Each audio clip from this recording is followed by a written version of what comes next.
بله سلام علیکم، بفرمایید. سلام علیکم و رحمت الله. علیکم السلام و رحمت الله و برکاته. آقا محمد بزرگوار بفرمایید. خسته نباشید، خدا قوت بده انشالله. سلامت انشالله باشید. که همیشه تنتون سالم باشه، با این برنامه‌های خوبتون ما بتونیم استفاده کنیم. سلامت باشید، الله متعال ستون کنه. زنده باشید. استاد خداوند در آیه 165 نسا می‌فرمایند که اعوذ بالله من الشیطان الرجیم بسم الله الرحمن الرحیم ما پیغمبران را فرستادیم تا مژده رسان و بیم دهنده باشند و بعد از آمدن پیغمبران و حجت و دلیلی بر خدا برای مردمان باقی نماند و خدا چیره کار بجاست. این چیزی که خداوند میگه و ما میگیم که عطار هفت شهر اسم را پیمود، ما هنوز اندر خم پس کوچه آن کوچه اولی هستیم. آقای انصاری، حالا این دوستانی که زنگ زده بودن من میخوام بگم، حالا عذر میخوام من این حرف میزنم. ما یه اصطلاحی داریم میگیم درک مهمه، مدرک مهم نیست. من نایی بیام بگم من مهندس فلانی ام، من دکتر فلانی ام، من آیت الله فلانی ام. آقا برای نفهمیدن کافی که آدم بخواد نفهمه و بعضیا من میخوام ازشون بپرسم که برای این نفهمیدن چرا گرفتن که نفهمن و واقعا به جنگ خدا رفتن تون سختی داره، اصلا شوخی نیست.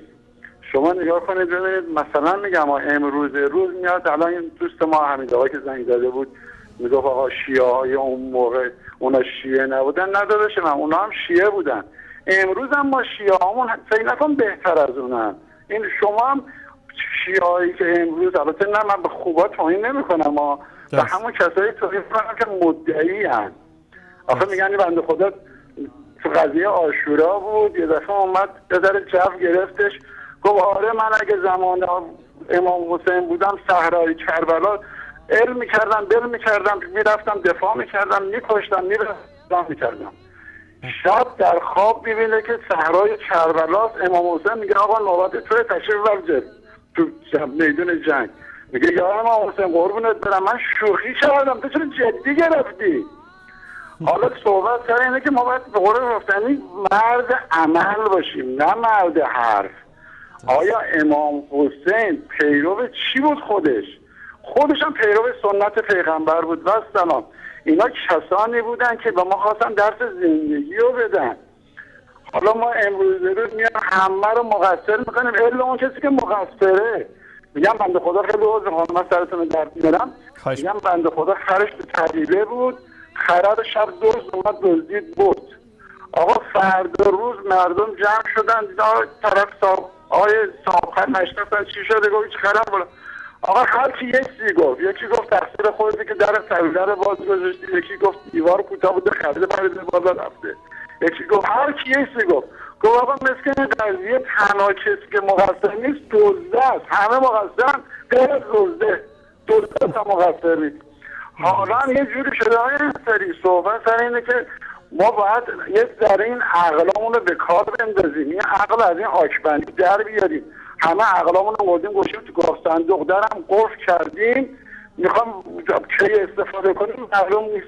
آقا این عقلا رو بیاریم بیرون، این مغزا رو به کار بندازیم، یه ذره تجسس کنیم. آیا خداوند هدفش فرستادن این پیغمبرها چی بود؟ آیا پیغمبرای ما همه اومدن فقط برای این که امروز روز ائمه به ما معرفی کنن که بگن علی کی بود، امام حسین کی بود؟ حضرت پیغمبر ما به خدا. آیا انصاری من عذر میخوام، من با هم یه موقعی پیش خودم فکر میکنم، میگم بابا در مشرکین و مکه گرم، اونا باز اقلا به این چیز اعتقاد داشتن سفت و محکم، و وقتی هم پیغمبر اومد براشون آیه آورد پذیرفتن. حالا امروز روز ما 100 تا آیه میاری هیچ کس نمیپذیره، میگن آقا آیه رو ولش کن، خدا هرچی گفته واسه خودش گفته.